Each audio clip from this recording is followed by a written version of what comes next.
witnessing the formation of tomorrow for Somalia.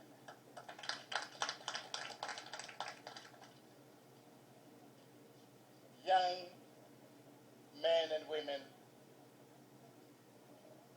you have one of the greatest leaders before you. This minister and this ambassador. I'm not campaigning for him, but I am acknowledging his greatness.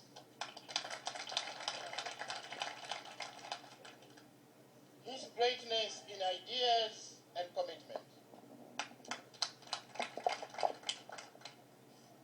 He has done something which nobody has done in the field of education in the past 20 years.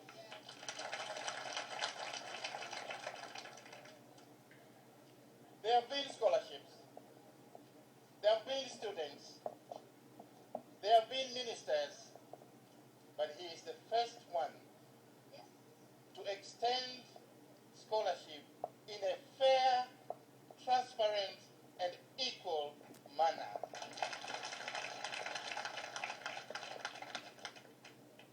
He is giving opportunity to every young man and every young woman, to every boy and to every girl,